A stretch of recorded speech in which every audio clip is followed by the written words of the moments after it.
एक shocking video internet पे viral हो रही है जो हमें एग्जैक्टली बताती है कि रेबीज कितनी खतरनाक बीमारी है। रेबीज एक टाइम के बाद 100% जानलेवा बीमारी बन जाती है जिसका कोई ट्रीटमेंट नहीं होता है। बट मेजॉरिटी लोग ये नहीं जानते कि रेबीज अगर राइट टाइम पे उसकी वैक्सीनेशन और वुंड को प्रॉपरली क्लीन किया जाए तो ये एक 100% प्रिवेंटेबल डिजीज है। हाय, मेरा नाम है doctor lavish Gupta from Asha holistic pet care clinic and आज हम बात करेंगे कि एक जो डॉग बाइट वुंड होता है, जब डॉग हमें काट लेता है तो हमें उसे कैसे मैनेज करना चाहिए और हमें क्या प्रोसीजर फॉलो करना चाहिए। हाय, सबसे पहले ये समझना पड़ेगा कि it is not just a dog bite. Dog bite को दूसरे वुंड्स की तरह सिर्फ एंटीसेप्टिक से क्लीन नहीं करना चाहिए। It can be a life changing situation for you कि आप डॉग बाइट होने के बाद उसे कैसे साफ करते हैं। तो सबसे पहले जो हम पॉइंट रखना चाहते हैं कि जब भी डॉग बाइट होए तो आपको उसे सबसे पहले धोना है रनिंग वाटर में, टैप वाटर में नलका खोलिए खोलिए और उसके अंदर उसको साबुन से जेंटली धोइए। 10 से 15 मिनट तक आपको उस वुंड को चलते हुए पानी में साबुन से धोना है। साबुन हो चाहे डिटर्जेंट हो, कोई भी चलेगा, बट चलते हुए पानी में 10 से 15 मिनट तक आपको वुंड को धोना है। इसका एम ये होता है कि डॉग का जो भी सलाइवा या थूक जो वुंड पे लगा हुआ है वो आप प्रॉपरली इस वुंड से रिमूव करेंगे विदाउट इरिटेटिंग और without causing further damage to the wound. जो सेकंड इंपॉर्टेंट पॉइंट होता है कि एक बारी आपका वुंड प्रॉपरली 10 टू 15 मिनट्स तक आपने क्लीन कर लिया, उसके बाद आप एक सूटेबल एंटीसेप्टिक सॉल्यूशन अप्लाई करेंगे। आप अल्कोहल अप्लाई कर सकते हो, आप डिटॉल अप्लाई कर सकते हो, आप बीटाडीन अप्लाई कर सकते हो। हाइड्रोजन पेरोक्साइड का यूज मत करिएगा।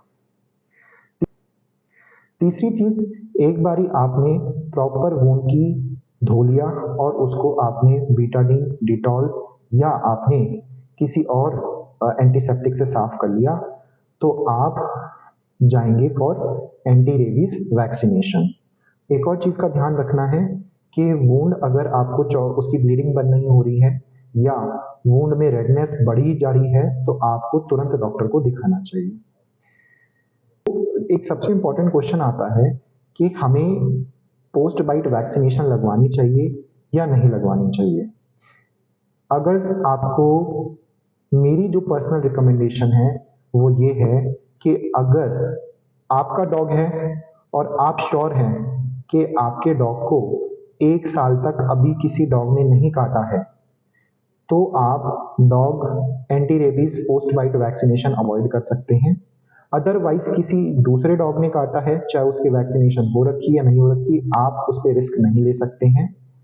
अगर स्ट्रे डॉग ने काटा है आप उस पर रिस्क नहीं ले सकते हैं। अपने डॉग के अलावा जिसको 1 साल तक किसी डॉग ने नहीं काटा है, अगर उसके अलावा किसी दूसरे डॉग ने अगर आपको काटा है, आपको 5 पोस्ट बाइट वैक्सीनेशन जरूर लगवानी चाहिए, चाहे वुंड कितना ही छोटा या बड़ा हो। Because as I told you, rabies is a preventable disease, but एक बार अगर हो जाए तो it is a 100% fatal disease, so there is no option for risk. So I again repeat this point, अगर आप श्योर हैं कि आपका अपना डॉग है और उसको 1 साल तक किसी दूसरे डॉग ने नहीं काटा है और आपका डॉग वैक्सीनेटेड है तो ही आप उसको अवॉइड कर सकते हैं। अदरवाइज किसी बाहर का डॉग है, चाहे वो वैक्सीनेटेड हो, चाहे वो स्ट्रे हो, चाहे वो वैक्सीनेटेड हो, आपको, my personal recommendation, you should always get vaccinated full 5 doses. एक जो सबसे इंपॉर्टेंट पॉइंट आता है कि जो हमारे केसेस आते हैं रेबीज के इंडिया में, उसमें जो मेजॉरिटी केसेस आते हैं वो बच्चों में आते हैं less than 15 years of age, और सबसे ज़्यादा रूरल एरियाज या गांव के इलाकों में सबसे ज़्यादा केसेस आते हैं। इसका रीज़न ये है कि गांव में जब भी डॉग बाइट होती है तो एक देसी नुस्खा अपनाया जाता है जिसमें मिर्ची, हल्दी या कोई ऐसे आयुर्वेदिक प्रोडक्ट्स लगा दिए जाते हैं और ये मान लिया जाता है कि इससे डॉग वुंड हील हो जाएगा और इसके बाद आपको किसी चीज़ की ज़रूरत नहीं है। ये सबसे बड़ा कारण है डॉग बाइट की वजह से रेबीज होने का रूरल एरियाज में, क्योंकि आपको अंडरस्टैंड करना है कि मिर्ची ये हल्दी वगैरह लगाने से रेबीज का जो वायरस है वो नहीं मरेगा। जैसे मैंने आपको पहले बताया है वैसे ही आपको वूंड क्लीन करना है, otherwise it will not reduce the risk of the rabies. So अब हम एंटी रेबीज वैक्सीन की बात करते हैं। सो जब भी आपको डॉग बाइट मैंने बताया कि होती है, except for your own dog which is vaccinated and not bitten by another dog for past 1 year, आपको अगर कोई और डॉग काटता है तो आपको वैक्सीन लगवानी चाहिए। आप नियर बाय अपने मेडिको के पास जाइए और वैक्सीन लगवाइए।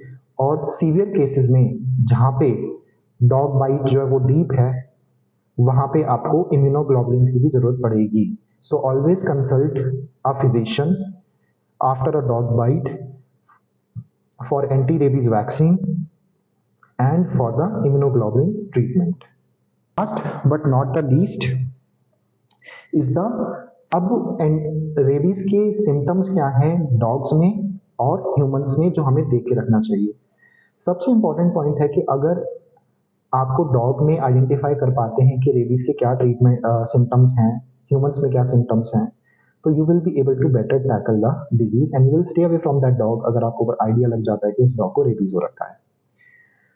जो जब हम बात करते हैं डॉग्स की, डॉग्स के अंदर सबसे कॉमन जो हमें सिम्टम देखने को मिलता है कि मेजॉरिटी जो डॉग्स होते हैं वो एग्रेसिव हो जाते हैं, हर मूविंग ऑब्जेक्ट को बाइट करने की कोशिश करते हैं, उनके मुंह से प्रोफ्यूज बहुत ज़्यादा सलाइवा निकलता है और अपने मुंह को झटकाते हुए चलते हैं, कभी कभी सर्कलिंग मूवमेंट करते हैं।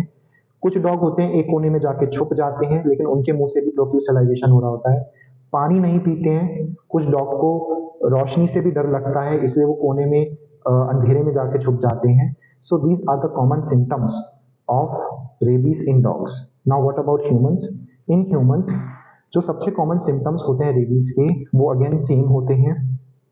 इनिशियली जो हम बात करते हैं कि डॉग बाइट के बाद अगर रेबीज के सिम्टम्स जो आने लगते हैं they can start from 1 week up to 1 year. एक हफ्ते से 1 साल के बीच में कभी भी सिम्टम आ सकते हैं, बट मोस्ट कॉमनली वो 1 महीने से 3 महीने के बीच में आते हैं। इन ह्यूमंस जो सबसे कॉमन सिम्टम्स होते हैं रेबीज के वो अगेन सेम होते हैं। इनिशियली जो हम बात करते हैं कि डॉग बाइट के बाद अगर रेबीज के सिम्टम्स जो आने लगते हैं they can start from 1 week up to 1 year. एक हफ्ते से 1 साल के बीच में कभी भी सिम्टम आ सकते हैं, बट मोस्ट कॉमनली वो 1 महीने से 3 महीने के बीच में आते हैं। सिम्टम क्या होते हैं? इनिशियली फ्लू लाइक सिम्टम्स आते हैं, बुखार, पूरे शरीर में दर्द होना, शरीर टूटना और चक्कर आना, सर में दर्द होना। फिर उसके बाद जैसे जैसे वायरस ब्रेन के पास पहुंचने लगता है तो हेल्यूसिनेशन होने लगते हैं। पानी पीने में जो ह्यूमन होता है वो पानी नहीं पी पाता है, उसे पानी से डर लगता है, उसे रोशनी से डर लगने लगता है, उस कुछ केसेस में मुंह से सलाइवा निकलने लगती है। और एक बार सिम्टम्स आ जाएं तो विद इन 3 to 10 डेज जो हमें फर्टिलिटी देखने को मिलती है। So it is a humble request to everyone that please dog bite को सीरियसली लीजिए। It is not just a dog bite, it can be a life changing scenario for you all. अगर dog bite हो जाती है तो उससे जैसे मैंने आपको बताया है उसको प्रॉपरली क्लीन कीजिए और प्रॉपर 5 डोजेज हमें लगनी चाहिए पोस्ट बाइट की, दैट इज 0, 3, 7, 14 एंड 28 डेज पे पूरा आपको शेड्यूल फॉलो करना होगा। अगर आप मिस कर जाते हो देन तब भी आप ससेप्टेबल हो रेबीज के लिए, आपको फुल 5 वैक्सीन्स की डोजेस लेने पड़ेंगे। सो प्लीज़ अगर आपको डॉग बाइट होती है इन चीज़ों का ख्याल रखिए, वैक्सीन और इम्यूनोग्लोबुलिन का लगवाइए with the consultation of physician and take care of yourself and we all will pledge today that we will create awareness about rabies and we will tackle this disease and will eradicate from India. Thank you. Have a nice day.